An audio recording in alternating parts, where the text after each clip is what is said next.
Drop it.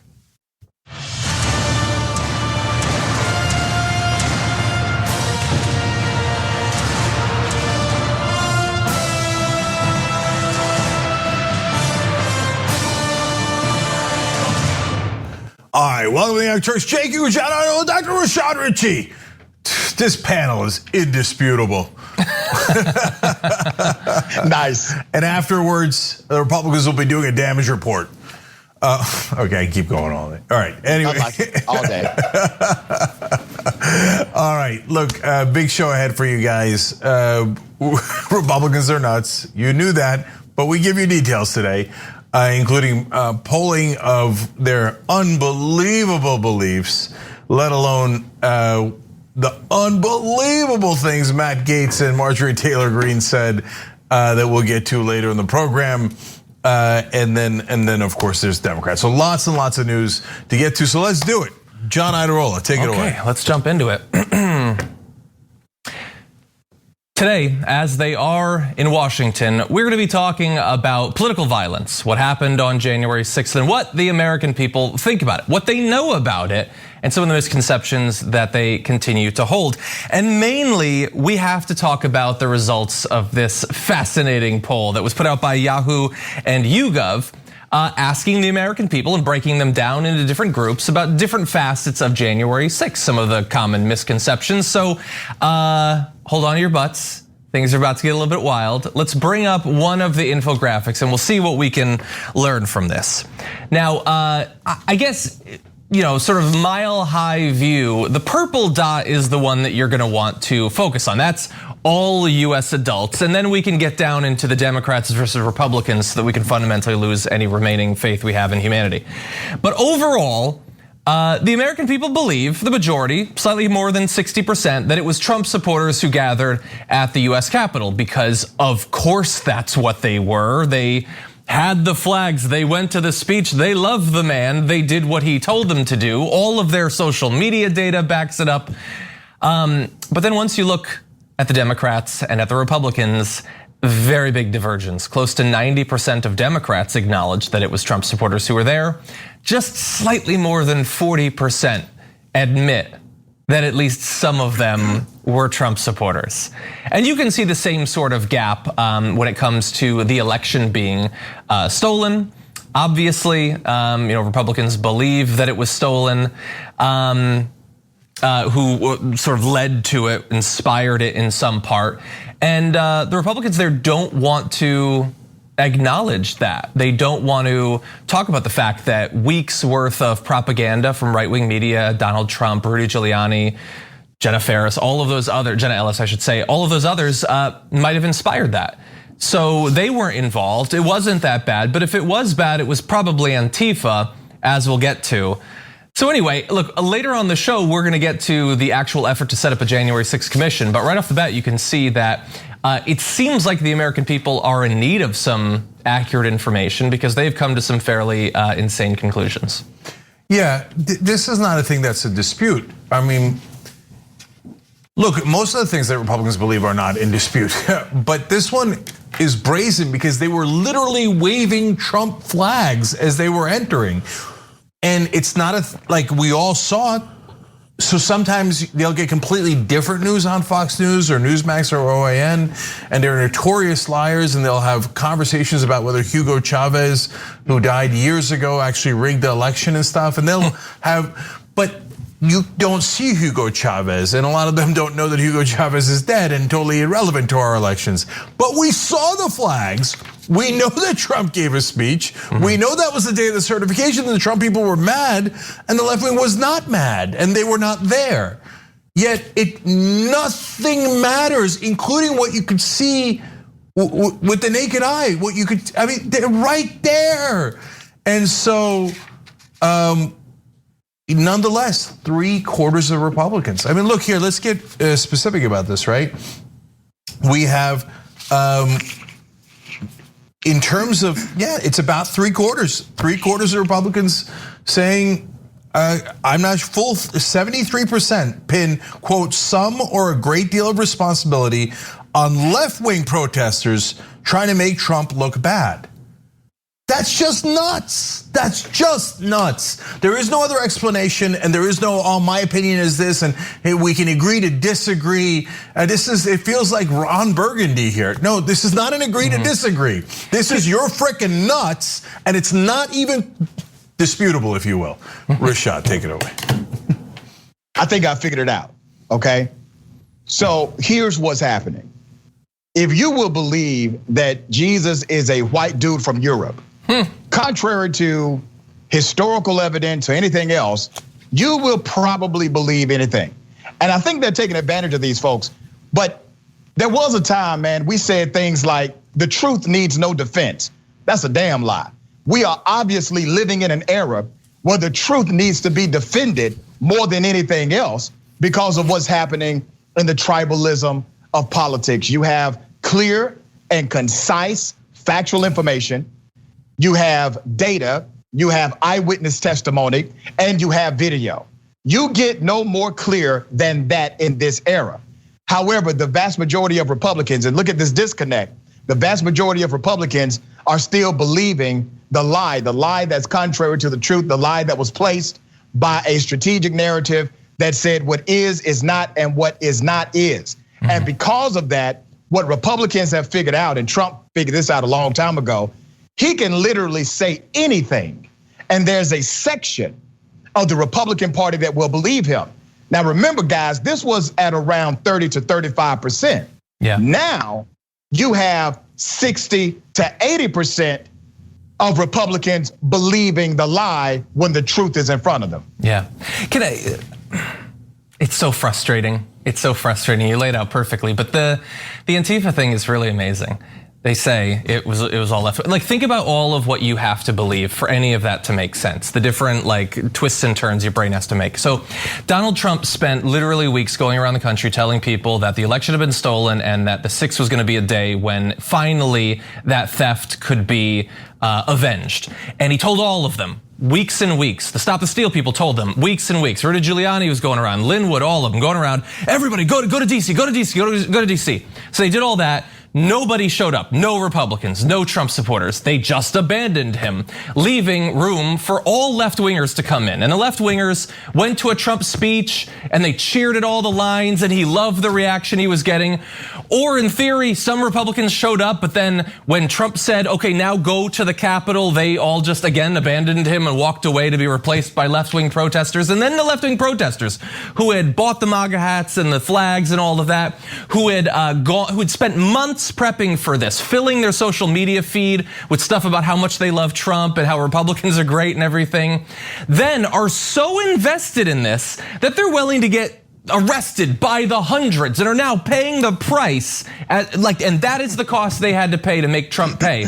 But despite that, for some reason, the Capitol Police and the Democrats who are trying to get as many of them arrested as possible are not doing a good thing, even though they're arresting left-wing Antifa provocateurs. So I don't know how any of that makes sense, but that's what they say. And I think that's really how we have to put it. I still have some faith in polls. I think that polls can teach us things, but not necessarily the things that they imply. I don't think 3/4 of Republicans believe that it was left-wing provocateurs or whatever. I think that they will say that to pollsters because they have absolutely no respect for pollsters, science, facts, whatever. They don't answer things as a reflection of what they really believe. They answer it like they want. But that doesn't mean that it doesn't matter that they answer that, because I don't believe that they actually think it was left-wingers, but I do think that they don't care that it happened. They're not worried about it. They're not scared at all. And the difference between what they seem to be saying and what they actually saying, I think matters, because if we believe that they're just wrong, we might put time into trying to change their minds, but their minds don't need to be changed, nor can they be changed. They know what they want, and what they want is permanent Republican rule with Trump as their figurehead. And to some extent, while I care about the truth and I like doing fact checking, wasting our time trying to change the minds of people who are fundamentally lying about literally everything is like Joe Manchin's strategy of finding 10 good Republicans out there. And they're kind of working in the same direction. We don't need them, nor can we get them in the same way that Joe Manchin doesn't really care about and isn't going to get Republican senators on his side. What we need to do, hopefully, is get Democrats to set all that aside, realize that they were voted into office to accomplish things and make it happen, whether that's a January 6th commission, the For the People Act, an infrastructure bill, whatever. It's the same issue. It's just obstruction. It just comes in multiple forms. So, John, there's parts I agree with, parts I disagree with, actually, in what you said. I agree with you that they're not scared of these people at all, because when they see those people, they see them, right? They think, well, those guys wouldn't harm me. They are me, right? If they saw Black Lives Matter protesters storming the Capitol, it would scare the living bejesus out of them. If they thought they were really Antifa, they'd be like, oh my God, they'd buy 3 locks, 4 shotguns, etc. They're coming to my house, I'm not gonna let them, etc. But they're not doing any of that. So at the same time, and I know that these are 2 thoughts you cannot have at the same time, but I think the Republican mind is broken.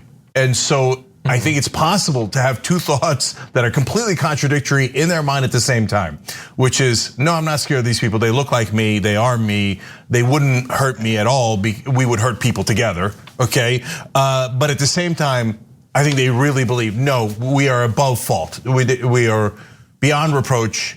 We would never do anything wrong. The only people breaking the law are black people and left-wingers, by definition. So it must have been left-wingers. But I think that's consistent with them not thinking that what was done was wrong. No, they don't think it was wrong at all. And in fact, now we share the poll, incredibly scary poll from yesterday, saying that over 40% of people who consume far right-wing media, but by the way, so that's not Fox News, that's Newsmax, et cetera, but for Fox News, 27%. These are giant numbers saying that it's time to resort to violence. The right-wingers saying, time to resort to violence. Now, Matt Gaetz today talked about resorting to violence. Like they're talking about Second Amendment against the government, et cetera. No, it's over. They think they've lost for good in a democracy. And they're now literally rising up against our democracy and trying to install authoritarianism and treating them like the old ways where we think, oh, he said, she said, I can't, let's be, no, guys. Our democracy is in mortal danger, especially with Democrats being this incompetent in charge. Because those guys, all those Republicans, they're gonna show up to vote again. No question about it. The only question is, are Democrats and independents gonna show up? And if we do nothing, we endanger the republic. Yeah. Rashad. Yeah, so what you're describing is actually indoctrination. And indoctrination is when you're unable to critically think about what you believe. And so indoctrination exhibits itself in contradiction. That's how it expresses itself. So you could literally have variations of thought that are at face value contradictory. But because you are indoctrinated and unable to critically think about what you actually believe, all of these thoughts can coexist at the same time. Yeah. And you have now devolved into a reactionary individual based on stimuli of your atmosphere, regardless of truth. You're not seeking truth. You don't care about truth. You have now been desensitized to truth. And I think that's what you're saying. And we saw it systematically happen. Donald Trump, let's be very clear about who Donald Trump is. And I hope history gets this right. Donald Trump radicalized American citizens to become domestic terrorists. That's what actually happened. Now we can keep calling them protesters, it doesn't fit. They acted and engaged in acts of terrorism because terrorism is defined as criminality, aggression, and all of those elements to persuade, influence politics. That's exactly what happened. Well, who radicalized this group? Donald Trump did. And I know we look at the speech and we say, man, he gave this speech, and that speech is what became the catalyst for them to do what they did on January 6th. No, he gave speeches for 5 damn years. This man has been giving speeches for years before president and while being president. And then he indoctrinated this group, radicalized this group, and created American terrorists out of this group. And they did exactly what he told them to do. Those are the facts of what happened with Donald J. Trump. We literally had an American president who became a terrorist leader in the United States of America. And look, when you look at the polling of a giant chunk of Republican voters saying it's time for violence, and that's exactly what Rashad's talking about, and it's indisputable. And that number's going up, by the way. That number will not go down. That number will go up. Yes, and guys, if you say, well, okay, but 73% of Fox News voters don't yet want to do violence, good. But are you comforted by 27%? Are you comforted that it's over 40%? I forget if it was 41 or 48, but over 40% of people who watch Newsmax, OAN, listen to Breitbart, have said those guys, they're nearly half saying, let's go, let's start committing violence against the left, against the government. Matt Gaetz talked about, no, you should use the Second Amendment now against the government. Now, it's not about hunting, it's not about sports. You just said it. No, they're all going in a violent direction. Or against Twitter, or whatever. As and it never takes the majority. The majority is never the prerequisite. When you look at uprisings that have happened in this nation, and also against, let's say, the Native Americans, let's say against blacks who were slaves, it was the minority of the population who engaged in actual violent criminality. The real question is, how many of that 70+% are willing to sit back and say absolutely nothing? Because that's how the violence prevails. If you have people who are not engaged in the violence, willing to allow the violence to continue. Yeah, and last thing is, Rashad again put it so well when he said they were desensitized to the truth. Because now you've seen 1,000 of these polls, but here's another one confirming them. Only 18% of Republicans, this is not people who watch X, Y, or Z, all Republicans, 18% say that Biden won the election fair and square.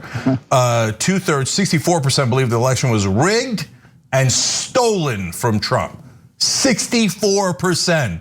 And even more, 72% say they had that enough fraud occurred in 2020 to influence the outcome of the election, okay? But let's take the 64% number.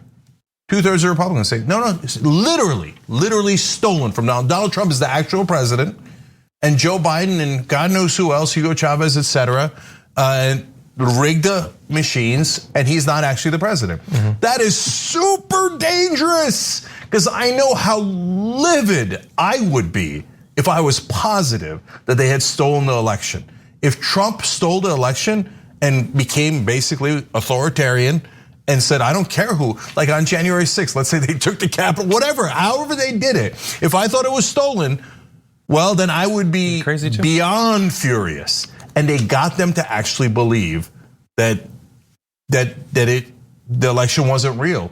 So no wonder they're saying, well, what do we do next? We couldn't win through politics, so the only thing left is violence. And that's where we are as a country now, thanks to the grotesque lies of Donald Trump and the weak, pathetic Republican politicians who catered to him, who became dogs to him. But finally, it is a full circle. I want to explain that this is important. Donald Trump is a con man. He would not have said those things to Republican voters if he didn't think they would be well received. He would have said different things because he's looking to con them so that they give him power and money. And he got a sense, and this is the only thing he's good at. He got a sense that I can con these people if I give them what they want. And what they want is to rule over everyone else that does not look like them. They really, really wanted, that's what they've always wanted, and they do not want to lose that power under any circumstance. Democracy in America be damned. Unfortunately, that's the current state of the Republican Party right now. And whether it's mainstream media or whoever else, they need to wake up and see it. I mean, the people that need to see it the most are Manchin, Sinema, and Biden. Well, you're not going to work with people who are now beginning to think about your violent overthrow. When is it going to get through your very, very thick skull that this is not the Republican Party you grew up with in 1868 or whatever? Actually, that would be a very different Republican Party. Mitch McConnell, but yeah. No, this is not Bob Dole, okay? This is not George Romney. There are no Rockefeller Republicans left. So both the Democratic leadership and the media have to wake up. This is a super dangerous situation. And the only last point that I want to make is, and to piggyback on what Rashad said, those other movements in other countries that we might have seen, that have been able to overthrow governments or whatever. You think of them as fringe things, communicating through underground radio and pamphlets or social media more recently. But this one has the biggest media apparatuses in the country. Like the single biggest cable news show is a constant apologist for their acts of terrorism. And he would be if they had succeeded. If they had killed Mike Pence, he would have still done a sympathetic monologue about them. When they try again in the future, Tucker Carlson will defend them. They are not going to be just sort of hoping to get through as mainstream media crushes them, whatever. They have the mainstream media on their side as they move in this anti-democratic and violent direction. In any event, we do have to take our first break. When we come back, let's see what the Senate is going to do about it after this. At TYT, we frequently talk about all the ways that big tech companies are taking control of our online lives, constantly monitoring us and storing and selling our data. But that doesn't mean we have to let them. It's possible to stay anonymous online and hide your data from the prying eyes of big tech. And one of the best ways is with ExpressVPN. ExpressVPN hides your IP address, making your active ID more difficult to trace and sell to advertisers. ExpressVPN also encrypts 100% of your network data to protect you from eavesdroppers and cyber criminals. And it's also easy to install. A single mouse click protects all your devices. But listen, guys, this is important. ExpressVPN is rated #1 by CNET and Wired magazine. So take back control of your life online and secure your data with a top VPN solution available, ExpressVPN. And if you go to expressvpn.com/TYT, you can get 3 extra months for free with this exclusive link just for TYT fans. That's expressvpn.com/TYT. Check it out today.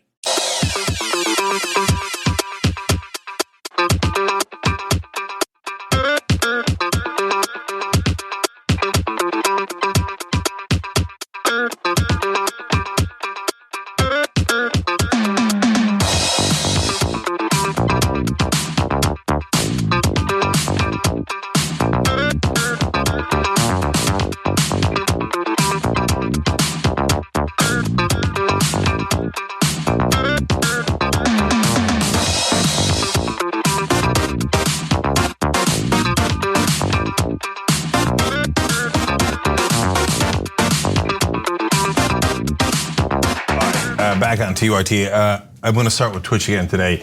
Axie Mom gave 1,000 bits and said, just got here, missed most of the shows this week, but hot damn, look at the power on this panel. Damn. Why, thank you, Axie Mom, we appreciate it. Tell me what to put in 500 bits, bless your heart, it sounds amazing. Shay Nugs says, hashtag Bezos Bucks, baby. Happy Friday, my favorite truth screamers. That's awesome. Seahawk Dragon says 6 months using Bezos Bucks.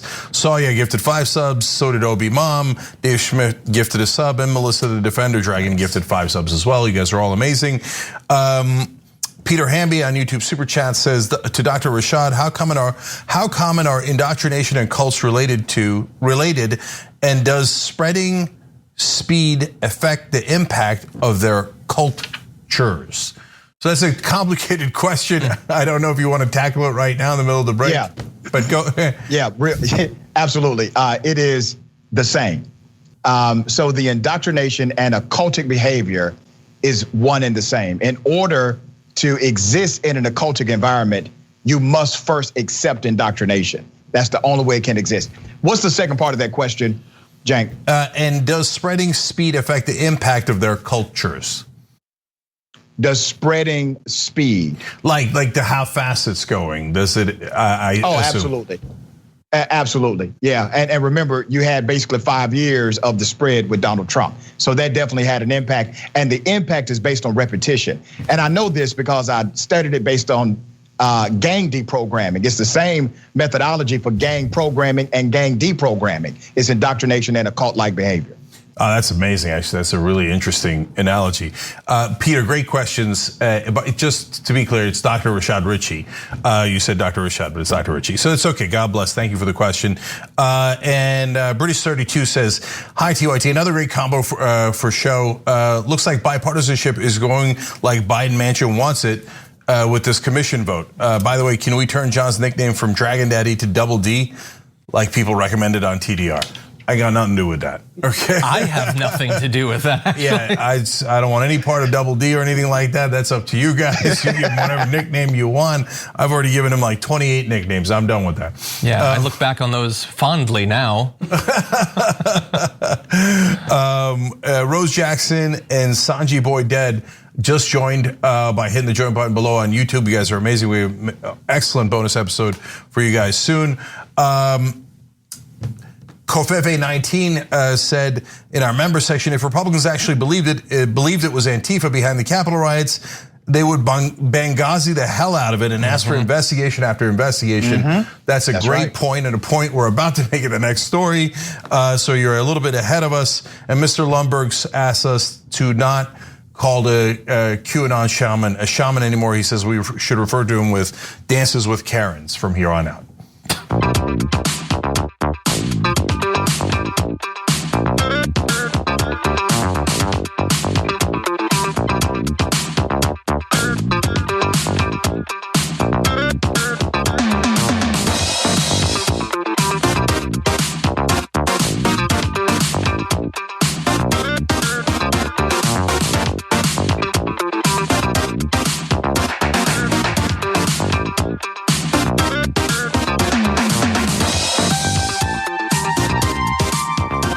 All right, back on TYT, Cenk, John, and Rashad with you guys.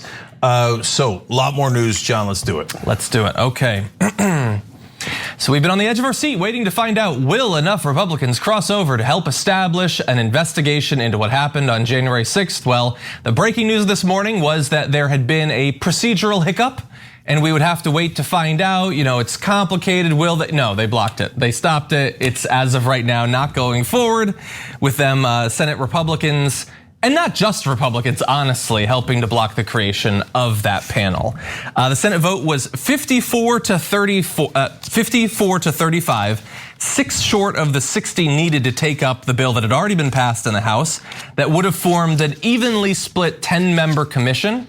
It came a day after emotional appeals from police officers who fought against the rioters, the family of an officer who died afterward, and lawmakers in both parties who fled Capitol chambers as the rioters broke in. But all of that emotional stuff has nothing to do with the orders that were given to them from Donald Trump, so they were able to ignore all of that. Really fast, though, I do want to just give a little bit of credit to Ryan Grimm, who rightfully points out that it is amazing that on something fairly important like this, a 54-35 vote can be described as a stinging loss or a stinging defeat there.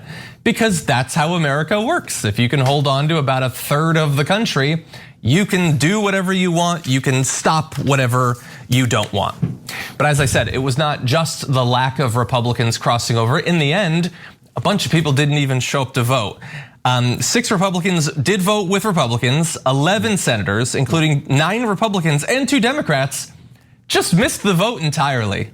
Maybe they were still so terrified of being in the Capitol that they refused to come back. But I found one interesting inclusion on that list.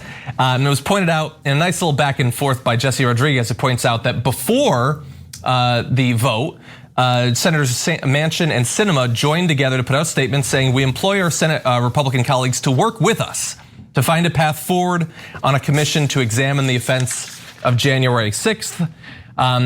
But if Republicans did try to work with Kyrsten Sinema, they found it difficult since she didn't even show up for the vote.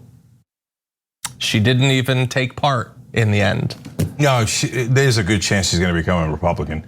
I was wondering why in the world would any Democrat miss this vote? It's not like they're on the campaign trail or anything along those lines. And so remember, if the 2 Democrats vote, it's 56. They still don't have enough, but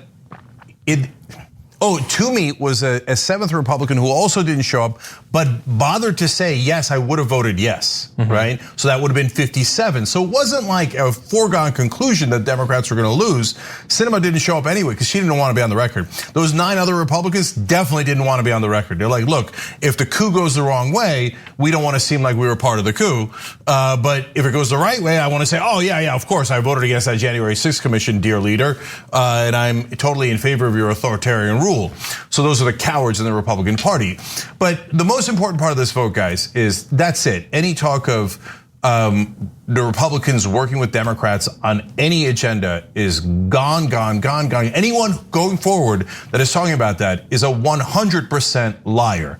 Because at this point, even they know that there's no hope, no prayer of the Republicans ever voting with the Democrats on anything. Unless, by the way, the Democrats actually pass a Republican proposal. Then they would be in favor of it. And then at that point, barely, right? So this was the easiest one, because not just because, hey, look, they came to try to kill us. Maybe we should investigate the people trying to kill us. It doesn't get any easier than that, right? But also because they gave the Republicans every single thing they wanted. They wanted not to be fair, there was one thing that Kevin McCarthy wanted. It's like, can we also investigate other random acts not related to January 6th? But outside of that, they gave them everything else. They said, evenly split, you guys they could have tanked the commission because they had the same number of votes as Democrats, even though they don't control the House or the Senate. They said, we'll give you even coverage anyway. They could have blocked all witnesses, effectively. They could have done anything to block it. And they still voted no because the dear leader wanted them to vote no. So there is a 0% chance they're gonna work with Democrats on a meaningful infrastructure bill. Police reform, Joe Biden, you're still talking about police reform, that the Republicans are gonna work with you on that. Gun violence, I mean, come on, this is insanity. They're not gonna vote with you on any of that stuff. If you are expecting 10 Republican votes, you might as well make Mitch McConnell president, because that's the only way you're gonna get 10 Republican votes on anything. Yeah, and a few things happen here. So one, hopefully Democrats can use this as your case study to get rid of the filibuster, because you're not getting legislation like this again, or an opportunity at legislation like this again. Republicans have proven they are incapable of operating in good faith with actual bipartisan legislation. Remember, the 10-person committee was literally a bipartisan committee. Even though Democrats technically control the Senate, they got the House, they got the presidency, they were willing to still give Republicans 5 appointments and Democrats 5 appointments. And that's it, just to investigate what happened on January 6th. Let's go a step further. Here's what else we have seen. Republicans are now on record for being anti-good cop. There were Capitol Police who were injured, dead.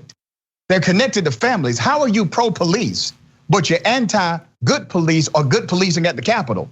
They have gone on record and said they are actually anti-good police or anti-good policing, but they're pro-bad policing. These are the same Republicans that would defend a cop for killing an unarmed black man or black woman. These are the same individuals. These are the ones getting in the way of police reform, even though 94% of Americans say it must happen, 58% of Americans say it must be dramatic, even 51% of Republicans say it needs to happen. So this is what has happened on the record. You have a Republican Party who has not operated in good faith as it relates to the American people.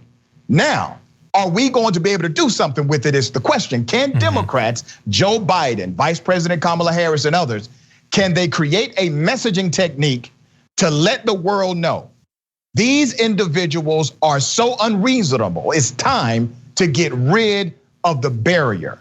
And that barrier is the filibuster. And almost every piece of legislation I actually care about must have a supermajority of the Senate. I'm tired of this.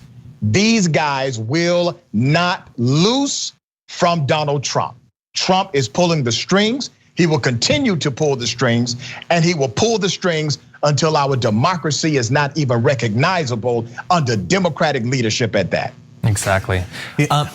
So Dr. Ritchie was bringing up, the prospects possibly for this demonstrating how, even though it doesn't need to be demonstrated, how the filibuster has to go. We already know that. We already know that they're lying. And Joe, I'm not going to read Joe Manchin's comment because he said in advance, we could find 10. They didn't. He's not going to learn because he wasn't expressing an actual position. He was making noises at a reporter. That's it. But I do have another senator with a really frustrating stance on the filibuster that I'd love to hear your reactions to. So Sahil Kapoor asked Dianne Feinstein if the filibuster stopping the establishment of the commission would lead to her being willing to get rid of the filibuster. She said, I don't see us abolishing the 60 vote threshold. I don't. This is the first time I've heard it. No one has proposed it. No one has talked to me about it. So it's a non-issue. Yeah. Nobody has mentioned the possibility of reforming. I mean, we can bring up her statement from her office in March where she talks about the potential need to reform or eliminate the filibuster if the Republicans continue to abuse it. She says, I'm open to changing the way the Senate filibuster rules are used. But apparently that statement was not delivered to Dianne Feinstein, so nobody's talked to her about it. No, guys, it's not even, no, but seriously, it's not even funny. We talk about, or people in politics talked about, oh, hey, does Joe Biden have dementia? Does Donald Trump have dementia? They're both in their 70s, et cetera. There is no question that Dianne Feinstein is in mental decline. I'm not saying it because of the story. We covered it before.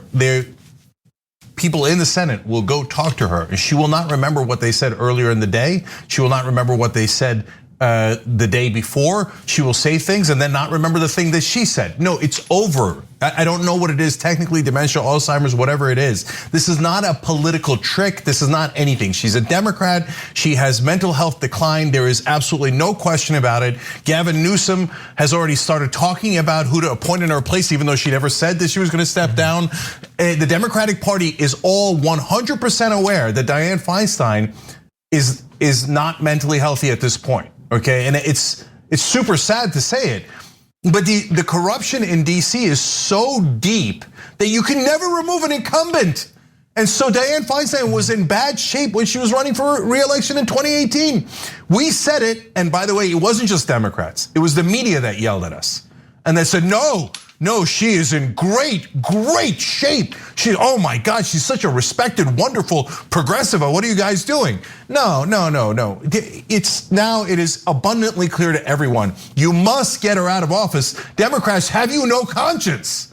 Have you no conscience, right? And it's not even fair to her, for God's sake, her staff, her family. I think she had a terrible career, okay? But I am in the minority. Everyone in Washington will kiss her ass. But while she's still celebrated among people who matter, have her retire, right? I think Gavin Newsom's a corporate Democrat. I'd be shocked if he put a progressive in there. He should put Barbara Lee into that seat, and she's earned it. She's an amazing woman, and he said it should be an African-American woman. Perfect, right? And it would balance out. She's as progressive as we're gonna get in California. California is incredibly progressive, the voters are, etc. But I don't think he'll do any of that. Yeah, that'll bar her. Yeah, and so, but this is not about that. We cannot have Feinstein forgetting her own position and then coming out against the filibuster. That's insane.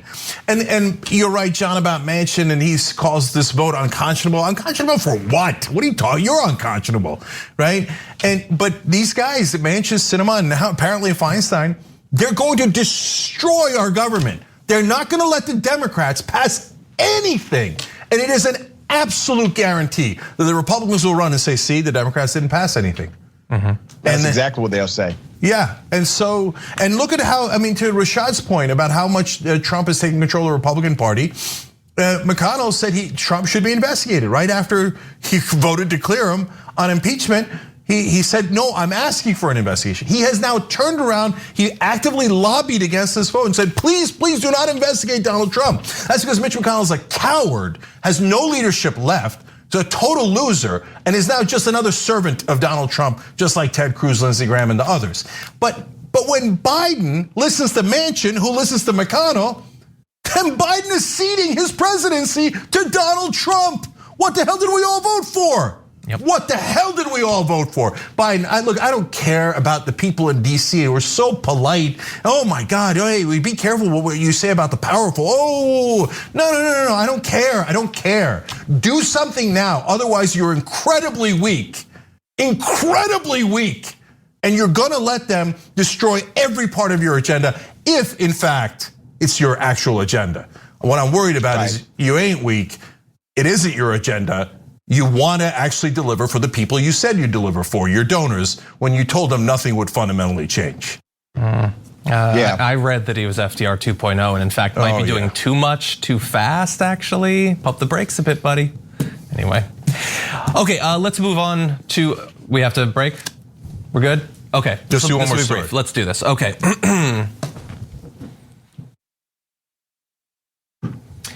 We have a very tragic story to talk about, and it involves a COVID death. A COVID death of a sheriff's deputy in Denver. And this death was announced on Twitter by the Denver Sheriff's Office, talking about the fact that he had passed away tragically from COVID complications. His identity, by the way, is freely available, both in their statements and in the social media posts we'll be showing you. But I feel, look, as a person who lost a family member to COVID, while I find this particular story to be very revealing about the effect that COVID misinformation being spread by incredibly powerful people has had, resulting in deaths like this deputy, I still feel uncomfortable on behalf of the family or for the sake of the family, and so we're going to be obscuring the identity. That said, this sheriff's deputy did pass away, and in fact, that department had lost another deputy just 2 weeks earlier to COVID.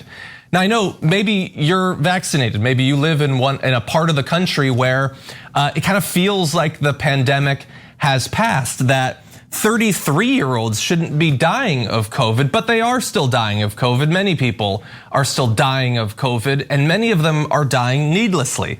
Now, sheriff's deputies, like other first responders in the state of Colorado, became eligible for the COVID-19 vaccination back in January, and were among those allowed to have vaccines as the very first wave of doses were available in the state. But the shots were not mandatory. And it turns out that, as is true with many, this deputy was opposed to the vaccine, according to public posts on his Facebook page. He posted multiple images and comments about mask wearing and the vaccine. So it wasn't just the vaccine, it was the measures, all of what was being done to stop the spread of the virus. He posted things like, "Before you shame me in public for not having a mask, ask yourself one simple question. Will this mask stop an uppercut?" The joke being that he will punch you in the face if you point out that he's exposing himself to a virus. In response to a comment that said, "Laugh it up as the next wave hits and everything gets closed again, because it's unfortunately we are seeing numbers climbing again. Sorry to be a downer, but it's true." 1 month ago, he responded, "I'm not afraid of the last wave or the next one." And he wasn't. He had been convinced that it wasn't a big deal, but it was still a big deal. In America, a lot of people are still getting COVID. We're gonna get to those numbers in 1 second. I wanted to show you one more image that was being spread by a friend of the network, Ken Klippenstein. He had posted a meme saying, "I don't care if you've had your vaccine, I have an immune system." With the issue with that being that the nearly 600,000 Americans who've died of COVID and the millions of others who will suffer life-changing side effects of having had it, they had immune systems too, and it wasn't enough to save their lives, as it was not enough to save his life. And so he passed away, and he's not the only one. It's not over. 23,000 Americans are still getting COVID every day, or being tested positive for it, at least. Now it is down, but it's still a lot, and we're still averaging 667 deaths every day. Which seemed like a lot when the number was going up, but now that it's going down, people are pretending as if that might as well be zero, but it's not. This deputy is just one of those 667 odd deaths in any given day, and it's looking like, based on what we're seeing from his activity, didn't have to be that way. He was led to believe insane things about COVID, as so many generally conservatives were. And that is how you get to 667 deaths a day. That's how you get to 600,000 deaths overall so far in the pandemic. So this is mainly to try to help right wingers. So they'll never believe it. But most of the left wing is already vaccinated. Where I'm vaccinated, over 60% of California is vaccinated. We're fine. And if you get vaccinated, even if you get the disease, you get a small viral load and you're very likely to be fine.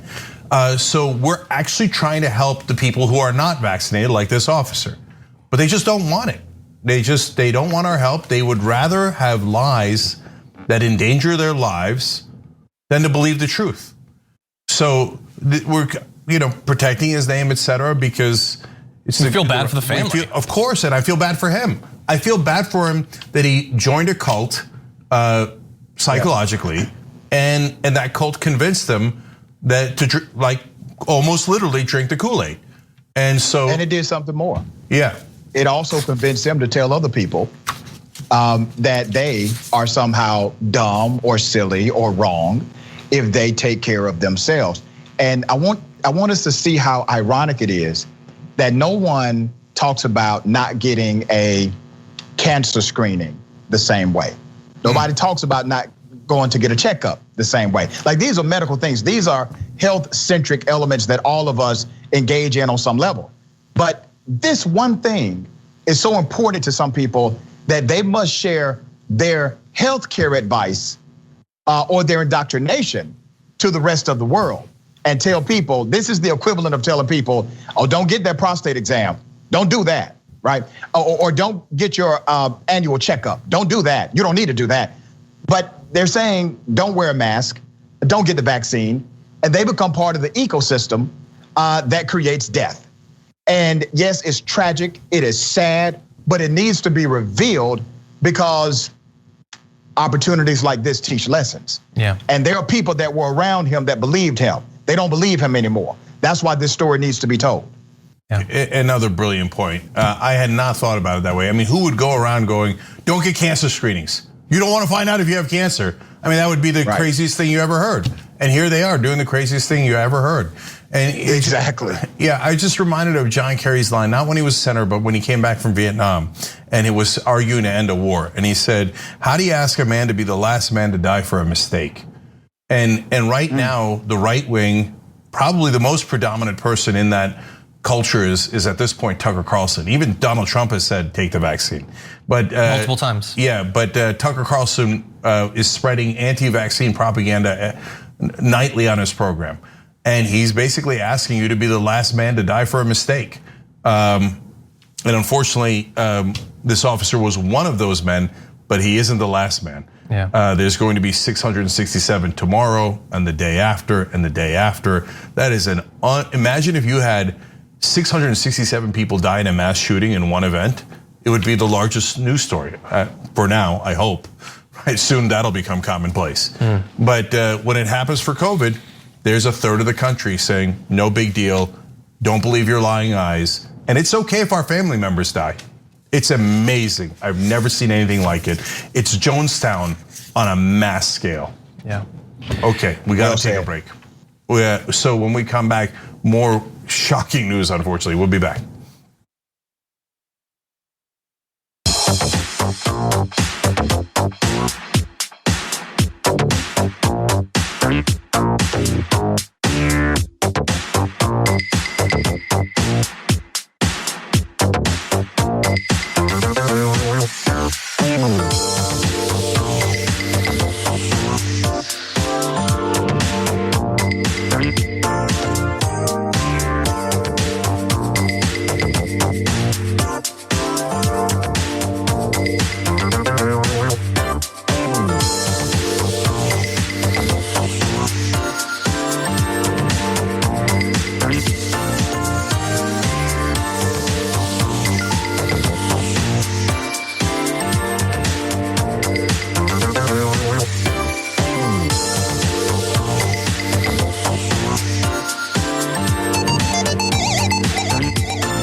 All right, back during the social break here. Gabby Merida in our member section says, I'm so ready to live in a universe in which our daily political dialogue isn't wholly dominated by the ravings of a toddler brain man baby Twitter troll turned Mara blogger. But it really is sad. I mean, this man of incredibly low IQ, whose only talent is being a con man and a bully, has taken over the country even when he didn't win. He's still ruling. And the weakness of Democrats knows no bounds. Yep.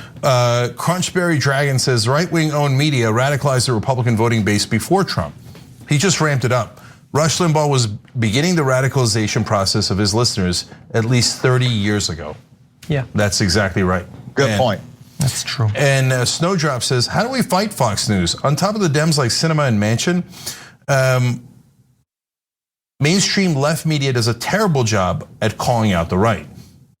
Look, today there was a news story that Jake Tapper said that the Republicans had no excuses for voting no on the January 6th commission because they had gotten everything they wanted.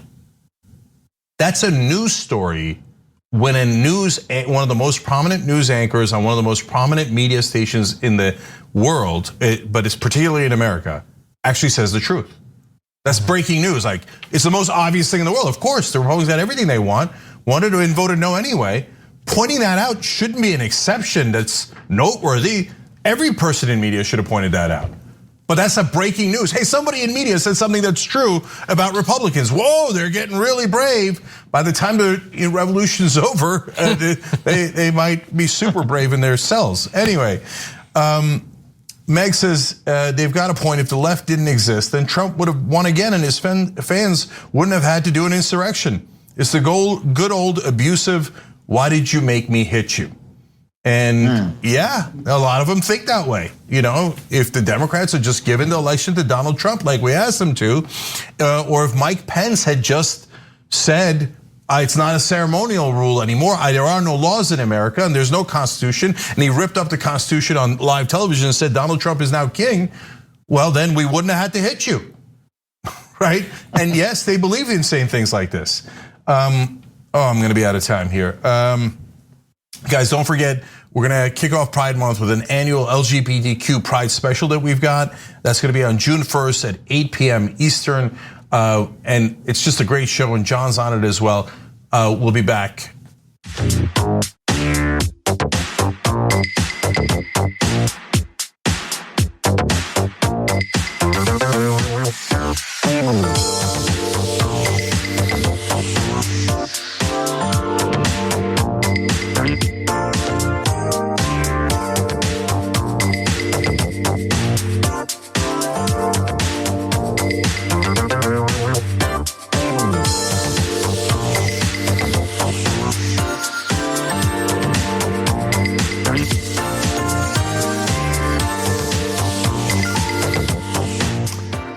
All right, back on the Young Turks. I have a fun announcement for you guys that I want to talk to you about.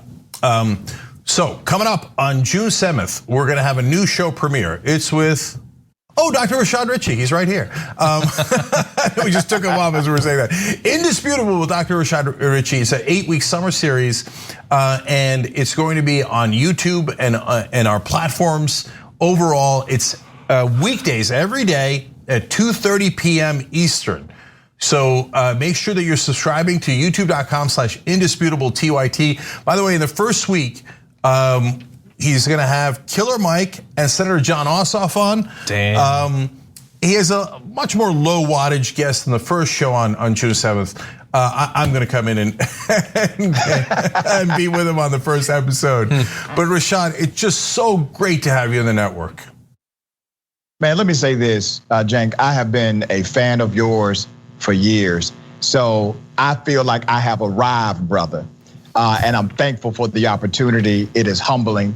Also, to my big homie, John, this all started on your show, brother, about a year and a half ago, man. I became a semi-regular guest. You and I, we vibed, and here it is. So I'm thankful for the opportunity, man. Looking forward to doing what we always do, and that's tell the truth. Of course. Yeah. I mean, of course, you were doing amazing work long before those appearances, but it's been a pleasure to have you on during that time. Thank you. Look, we've talked in the past about all the awards that Rashad's won and his great shows in Atlanta, and it goes on and on.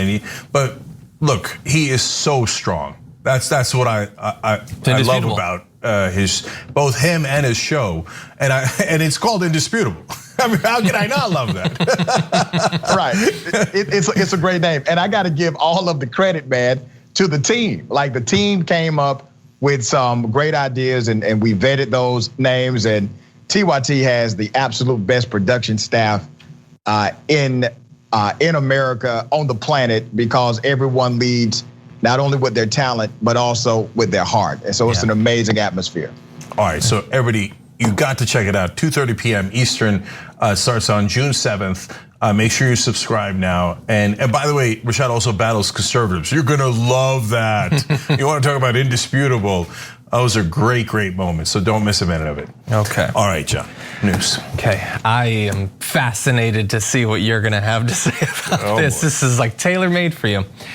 Well, Joe Biden has apparently found backup positions for a few of his key allies who were blocked in their initial quest to enter his administration.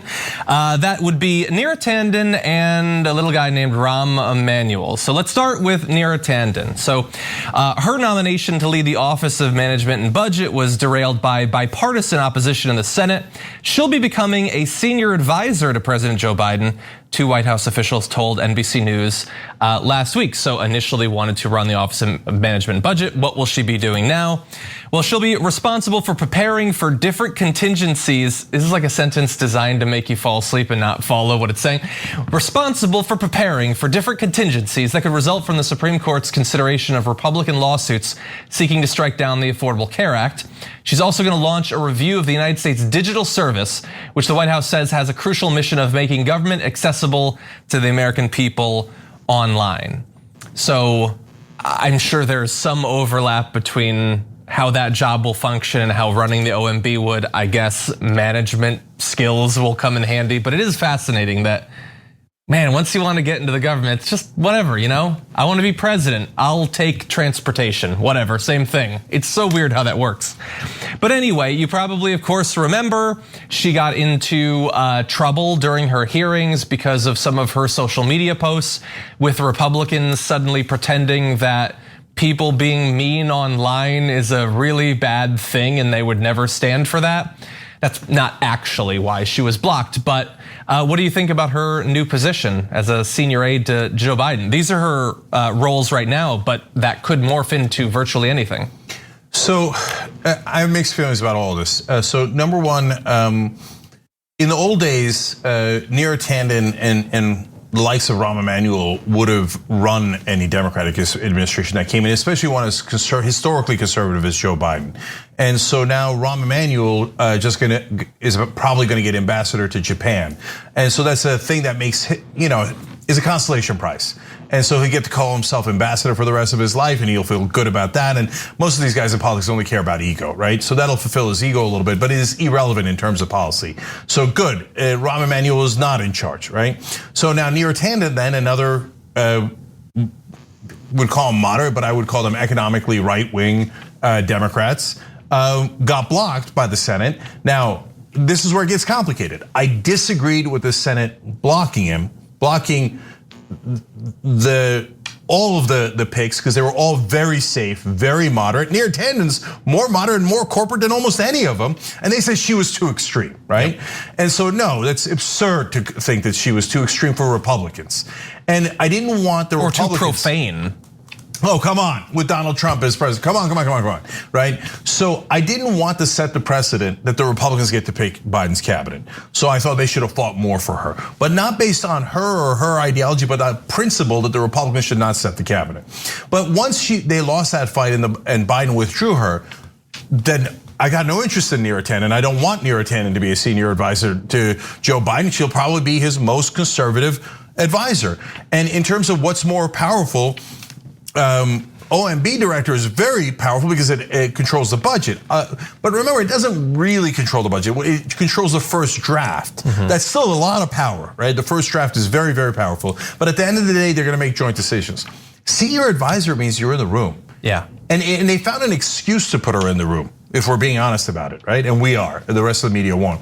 But she's gonna deal with if the ACA, the Affordable Care Act, gets knocked down in part by the Supreme Court and she's preparing ahead of time for that is a super vague role. And then she's gonna do digital blah, blah, blah. No, that's means hang around. Yeah, that means hang around, and she's in the White House every day, in the daily briefings every day, and give me conservative pro-corporate advice.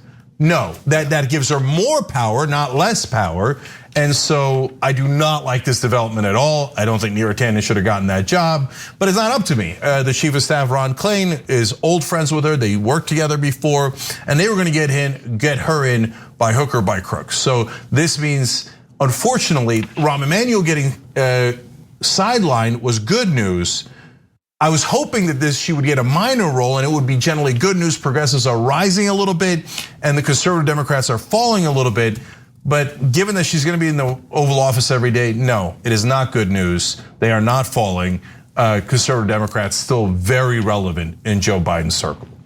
Yeah, I agree with you on her 100%. Let me go to Rahm Emanuel. I don't like him. He's the worst mayor Chicago has ever had. He has engaged in systemic cover-up, the murder of Laquan McDonald. He did some other things that were contrary to growth and progress in that city. When Rahm Emanuel's name came up during the election of Joe Biden, black folks made it very clear, Joe, don't go there. This is a guy that we have deemed to be a no, okay? He disappears for a moment, and after Joe Biden gets elected, because a whole lot of black people showed up in places like Candler Road in the state of Georgia, the Democratic primary in South Carolina that changed the entire trajectory for Biden. When things like that started happening, we made an assumption that Joe Biden would listen to black folks. And then Joe Biden, when he finally makes his acceptance speech, he uses the term or the phrase, "You had my back," to the black community and I got yours. Well, Joe, this is not having our back, Mr. President. We don't want Rahm Emanuel anywhere near government. I get it, being ambassador to Japan, that is kind of a sideline position. I feel like these guys are somewhere fiending for government jobs, and it's almost like, just give me whatever you got, right? I'm tired of it because it sends the wrong message to the group that you need to come back out and be excited to vote for you. We're not excited about voting for you again or people connected to you when you give positions of nobility and power to individuals who have been contrary to the progress of black Americans. And that's the reality of this pick to me. That's just a fact. Yep. And so, and Joe Biden forever thinks he's balancing interests. And I get the urge to do that when you're president. But there are such things as red lines. And there's very good reason for Rahm Emanuel to be a red line, both for progressives and African Americans. And why? Why would you pick a guy so conservative that he is universally despised, not by Republicans? Republicans are generally fine with him. There's all this talk about how tough Rahm Emanuel is. He's never, ever, ever been tough to a Republican. I've never seen one instance of it, and I have followed the news with microscopic attention. He's only been tough to progressives. He's celebrated for being a person who hates progressives. And he was awful to African Americans in Chicago. So what do you owe him? And why do you owe him so much that you're willing to go against your base, your core of your base, to give him this job? And the reality is they just can't let go of the past. So they love conservative Democrats, they love corporate Democrats, and this is Joe Biden showing that love to them. Yeah, and it's believing that positions in government, a government salary is just it's yours to hand out. I mean, how many times over the last 4 years did we get enraged at the corruption and grift of the Trump family, handing out things to his family members, giving them positions they weren't qualified for? This is the same thing. Rahm Emanuel is not Joe Biden's brother or anything. But it's our resources, our tax dollars being put into a guy who's just getting something because he's been around for a while. He didn't earn it. He's not gonna work for it. He's just being given it. We should be as angry as we were back under the Trumps. Yeah, and he doesn't have a history of success. I could understand if some individuals probably may not ideologically align with my full agenda, but they have a marked history of success somewhere. You have with this cat a marked history of failure, and you're still making him win somehow. You're still creating positions for him to win. There are people that are actually winning who are progressives, who have great ideas, who have been able to implement and execute these ideas, and you are universally no to the vast majority of them because they're not your buddy. Yeah. And here's what's happening in Democratic politics, and it happens in Republican politics. It's a good old boy network. That's what it is. This is the good old boy network, Democratic style. It has a little more swag, but it's the same thing. 100% right. All right, we gotta end the first hour. Second hour has amazing stories. Matt Gaetz calling for violence, Marjorie Taylor Greene being overtly out of control racist. It goes on and on. But before we let John and Rashad go, obviously check out Damage Report. Wonderful show. John's killing it on that show. But June 7th, Indisputable with Dr. Rashad Ritchie starts 2:30 p.m. Eastern every day. 2:30 p.m. Eastern every day. So go subscribe right now at youtube.com/indisputable TYT. All right, John, Rashad, you guys are the best. Thank you. Thank you, man. Everyone. All right, we'll be right back. Thanks for listening to the full episode of The Young Turks. Support our work, listen ad-free, access members-only bonus content, and more by subscribing to Apple Podcasts at apple.co/TYT. I'm your host, Cenk Uygur, and I'll see you soon.